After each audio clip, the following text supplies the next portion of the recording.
Hola a todos, soy el profesor David Villar y bienvenidos a esta presentación de psico y farmacoterapia de trastornos del comportamiento en perros y en gatos, que no son precisamente ninguna de las situaciones que tenemos aquí representadas en esta diapositiva. Los principales problemas de conducta por los que un dueño pues busca ayuda de los veterinarios quizás incluyan pues desórdenes compulsivos, como que el animal se rota constantemente para morderse la cola, o por ejemplo cuando se están lamiendo constantemente las patas de adelante hasta que se produce una dermatitis acral, y en fin, otros tipos de trastornos obsesivos que pueden tener perros, sobre todo perros. También nos puede traer el perro porque tiene un problema de ansiedad, sobre todo cuando se queda solo en la casa y está constantemente ladrando o haciendo destrozos, y cuando vuelve pues ve que hay un montón de cosas que ha hecho el animal en la casa. Otra de las causas son eliminación inapropiada, tanto de heces como de orina, y también puede ocurrir la falta cognitiva en perros ya mayores, lo que sería el Alzheimer de los perros. En los gatos quizás los problemas más corrientes pues son la eliminación de heces y orinas también inapropiados, marcado el territorio, animales que se producen una alopecia psicógena porque están constantemente lamiéndose. Puede haber también agresiones con otros gatos con los que conviven, y obviamente pues que se van a producir destrozos en los sillones, en la alfombra, en las cortinas, en fin. Hay algunos de estos problemas pues son conductas innatas de los gatos. Ellos necesitan afilarse las uñas.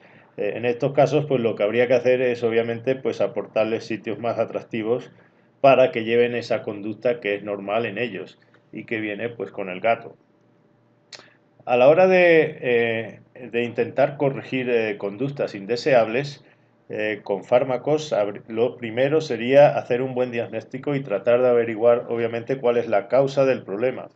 La mayoría de las veces los problemas no son de los animales, sino del desconocimiento que nosotros tenemos de las propias necesidades físicas y psíquicas de nuestras mascotas. Es muy corriente que los humanos pues tendamos a atribuir propiedades y características, lo que se llama antropomorfizar a los animales, es darle cualidades propias de los humanos, y a menudo pues les estamos exigiendo que se comporten como lo desearíamos sin nosotros saber nada de su ecología, su historia, su forma de pensar, cómo perciben ellos el mundo, en definitiva, cómo es su mundo natural si no estuviéramos nosotros.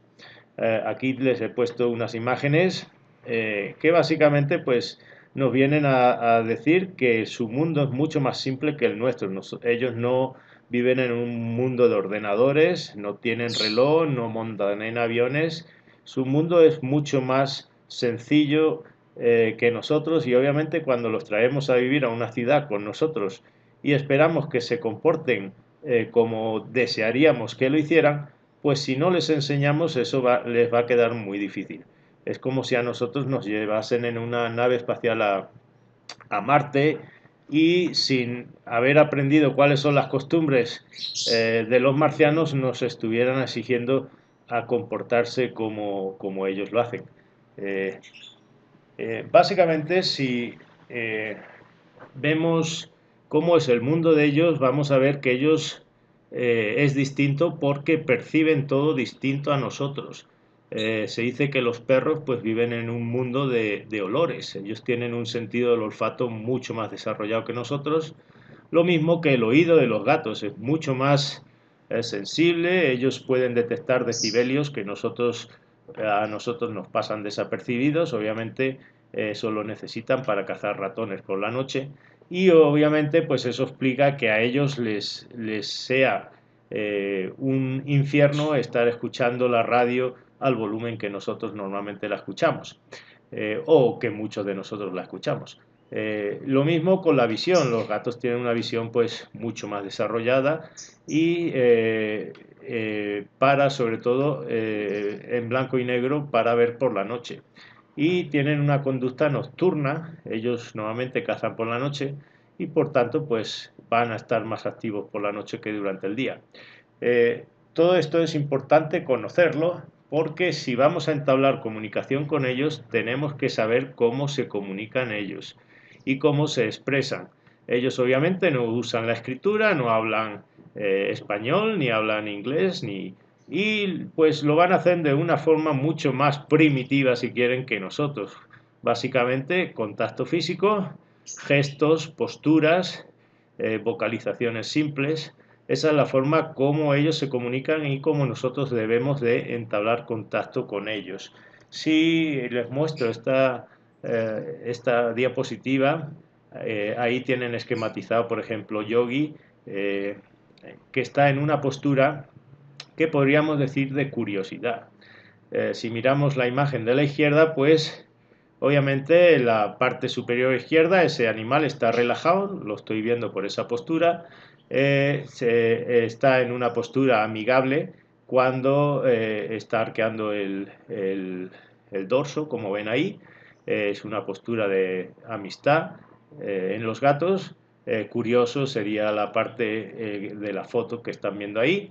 Y después, pues, si ven las de abajo, sería una postura de agresión o de defensivo, como ven ahí en el gato que está arqueando el dorso y la espalda y le está diciendo a alguien que quiera agredirlo que no se acerque. Todo esto se lo cuento porque tendríamos que hacernos la pregunta es de si estamos aportando a los perros y a los gatos el medio que ellos necesitan pues para desarrollar sus necesidades físicas como animales que son. Si pensamos en los perros, ellos tienen una mentalidad de manada, es decir, existe un líder y existen muchos seguidores a ese líder. Y en su mundo natural pues están todo el día en movimiento constante. Entonces, pues ahí podemos explicar tres causas principales que conllevan pues a trastornos de comportamiento en ellos y que son, por ejemplo, la frustración de no saber si él es el jefe o es el seguidor o de estar todo el día encerrado en la casa sin hacer nada más que 2 paseitos de 10 minutos por la mañana y por la tarde. O, por ejemplo, la incapacidad de cumplir su propia misión, que en la mayoría de los perros y gatos pues suele ser de ser animal de compañía. Están ellos, estamos pasando el tiempo con ellos que necesitan, estamos jugando con ellos, les mostramos que para ellos son importantes o simplemente los ignoramos cuando llegamos a la casa. Entonces ellos también pues necesitan cumplir una misión. Y les pongo el ejemplo clásico de los perros pastores de las ovejas o, por ejemplo, los guías de los ciegos. Estos son perros que se dice que mentalmente son muy balanceados. En ambos casos, pues el animal tiene una misión que cumplir y además pues está desarrollando su actividad favorita, que es el ejercicio. Por tanto, para tener perros mentalmente balanceados, pues tendríamos que seguir básicamente saber cuáles son sus necesidades físicas y psíquicas y de los pasos normalmente que uno tendría que seguir es por este orden ejercicio, disciplina y afecto. Es mucho más fácil pues disciplinar a un perro cuando ya se ha ejercitado y está relajado. Básicamente te va a prestar mucha atención. No obstante, pues si por ejemplo le íbamos a dar un paseo, pues ahí puede ser una oportunidad muy buena para mostrarle disciplina y saberlo llevar con la correa de una forma efectiva para enseñarle pues que tú eres el jefe y él es y el líder y él es el seguidor. Es bastante difícil a un perro ansioso y que está intranquilo intentar enseñarle nada porque no te va a prestar pues atención. Entonces, si él está haciendo una actividad que es indeseada o se le va a exponer a una situación que le va a desencadenar una actitud o un problema, habría que exponerlo a esa situación cuando él esté relajado y te esté prestando atención. Básicamente, aquí tenemos que un perro pues va a pensar en forma de líder o en forma de subordinado o seguidor.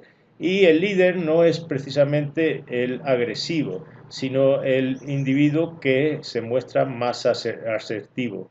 Es decir, nosotros tenemos a la hora que corregir al animal no ser agresivos con ellos porque se va a convertir en un animal asustadizo o agresivo a su vez.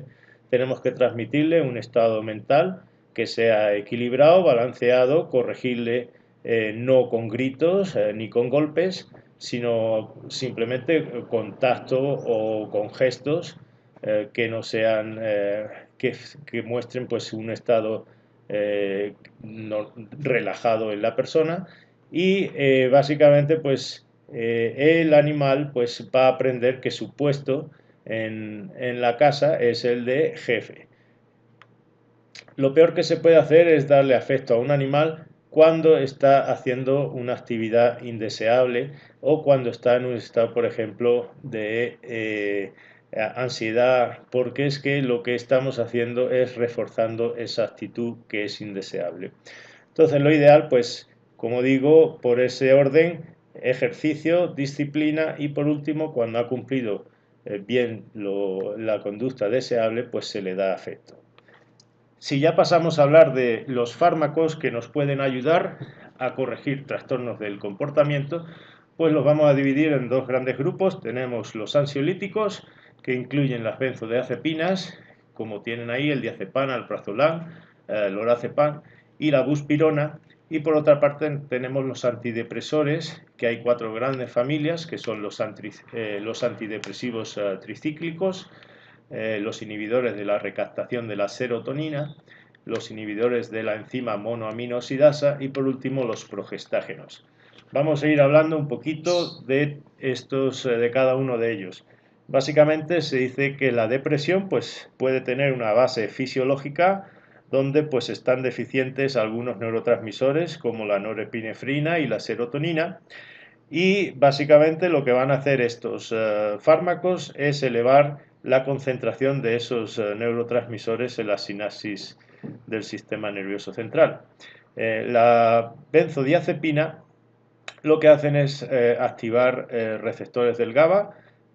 Como vemos, vamos a usarlos cuando haya sobre todo problemas de ansiedad. Ahora veremos algunos ejemplos. Lo mismo, la buspirona, por su parte, es una agonista parcial de los receptores de 5-HT, es decir, de 5-hidroxitriptamina, el subtipo 1A, esta es la serotonina, y como veremos, los antidepresores actúan a nivel de, como ven en esa imagen, pueden actuar bien inhibiendo la recaptación de la norepinefrina. Esto lo hacen los antidepresivos tricíclicos, que también inhiben la recaptación de serotonina, aunque ahí no viene representada. Después están los inhibidores selectivos de la recaptación de la serotonina.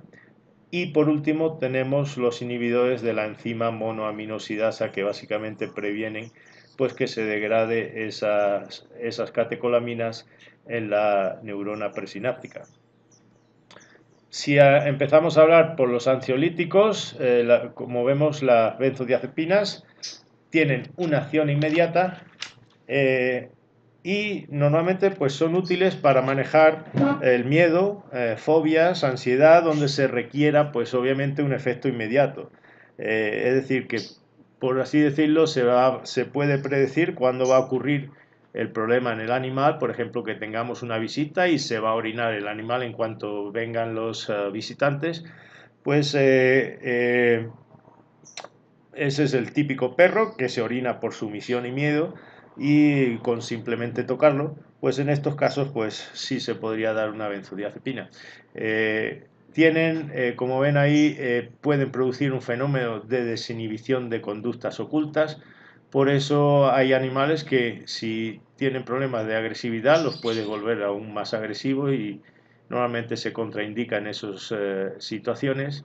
La buspirona, a diferencia de las benzodiazepinas, no causa dependencia, lo que implica que se puede retirar de golpe, mientras que las benzodiazepinas, si se retirasen de golpe, se podría producir un efecto de rebote, donde se aumentan las conductas indeseables.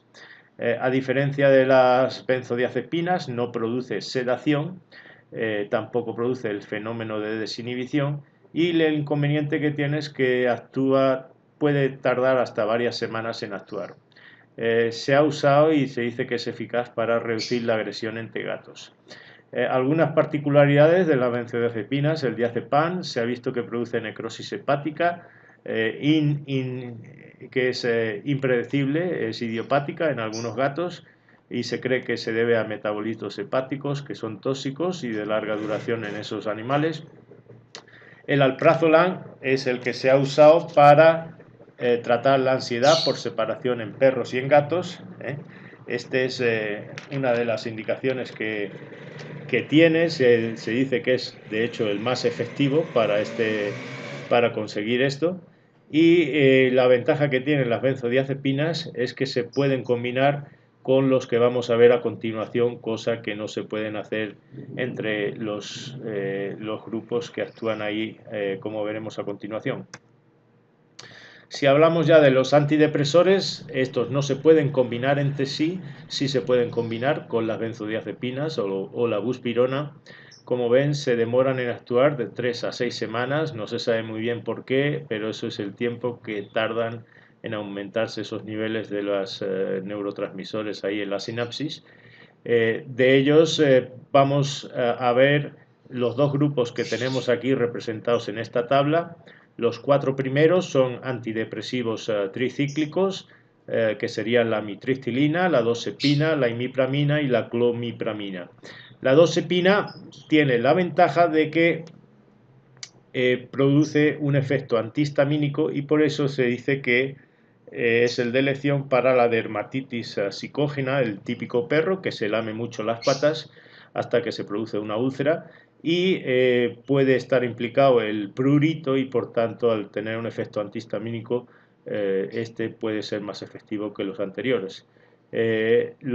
Como ven ahí en esa tabla, los antidepresivos tricíclicos, los 4 que acabamos de citar, tienen mucho más efectos secundarios que los inhibidores de la recaptación de la serotonina.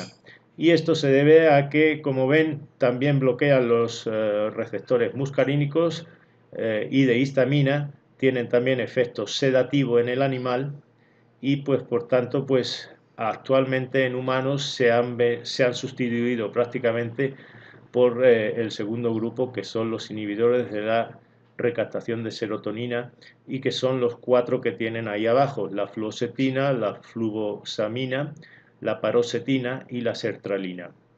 Como ven, estos en las 3 primeras columnas prácticamente son negativos, no tienen efecto sedante, no tienen efecto antimuscarínico, no inhiben la recaptación de la norepinefrina, sino que son selectivos para la 5-hidroxitristamina o lo que es lo mismo, la serotonina.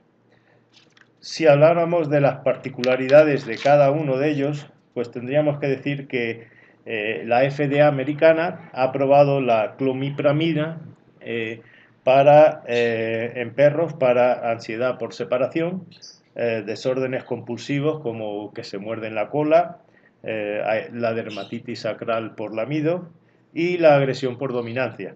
En los gatos también está aprobada para animales que tienen micciones inapropiadas y alopecia psicógena, sobre todo cuando se dejan solos. De todos ellos, la imipramina es el que menos bloquea la recaptación de la norepinefrina de los 4 antidepresivos tricíclicos, y tiene la particularidad de que activa los receptores alfa-1 de los esfínteres urinarios. Por eso se usa, de todos ellos, quizás es el que más se usa para tratar la incontinencia urinaria en perros y en gatos viejos. El problema, como digo, es que produce sedación como los otros. Si pasamos a hablar ya de los antidepresivos selectivos de la inhibición de la recaptación de la serotonina, pues básicamente estos son mucho más, tienen menos efectos secundarios que los tricíclicos, y obviamente son los que más se están usando, lo que pasa que son más costosos y por eso quizás en veterinaria todavía no se usan tanto como en humano. La ventaja que tienen es que se toleran mejor en pacientes geriátricos o con problemas cardíacos. Se pueden también combinar con las benzodiazepinas. Sin embargo, acuérdense que ningún antidepresivo se debe de combinar entre sí. Es decir, no se puede mezclar un antidepresivo tricíclico con un inhibidor de la recaptación de la serotonina ni con un inhibidor de la monoaminosidasa. Si hiciéramos eso, se aumentaría mucho tanto la norepinefrina como la serotonina y se podría producir una crisis que llaman de serotoninérgica, que podría conllevar pues una hipertensión severa, incluso la muerte del animal. Si ven en qué consiste este tipo de crisis, pues hablan de convulsiones, agitación, temblores musculares, trastornos cardíacos, digestivos, hipertensión, hipertermia. Son cosas que obviamente pues ponen en riesgo la vida del animal. Te dicen también que si uno va a sustituirlo por otro, lo ideal es esperar 2 semanas para que se elimine por completo el efecto del anterior. Como ven, sí se pueden combinar con las benzodiazepinas o con la buspirona. Y por último, pues vamos a hablar del último grupo, que son los progestágenos, el acetato de megestrol. Y estos básicamente son los que menos se utilizan, son menos efectivos para corregir trastornos de conducta y tienen muchos efectos secundarios. Como ven ahí, pues pueden producir diabetes, pueden aumentar el riesgo de tumores de mama y otras neoplasias, el riesgo de piometras y por tanto pues es mejor no usarlos. Sí están aprobados por la FDA para aliviar signos de pseudopreñez y para posponer el estro en hembras. Básicamente tienen un efecto antiandrogénico, contrario a la testosterona, y pues por eso pues se puede usar para tratar de corregir un problema de pseudopreñez en las hembras. Por último, decirles que de los inhibidores de la monoaminosidasa, la selegelina es el fármaco que está aprobado por la FDA y es el más efectivo para tratar los desórdenes cognitivos en perros y en gatos viejos. Y básicamente, ¿en qué consisten estos problemas cognitivos en un perro o cómo se identifican? Pues básicamente es un animal viejito que de pronto pues deja de obedecer a las señales del dueño, ya no socializa como antes, se confunde a la hora, por ejemplo, de ir a la puerta, se va por y abrir y intentar salir, se va se va al sitio de la puerta donde no es. Para salir tiene trastornos del sueño, se desorienta fácilmente, los hábitos de orinar, defecar ya no son lo mismo. Básicamente se ha visto que en estos perros pues los signos son muy parecidos a lo que sería el Alzheimer en personas y de hecho en los cerebros de estos perros pues tienen el mismo tipo de placas beta amiloide que son las que ocasionan el Alzheimer en personas.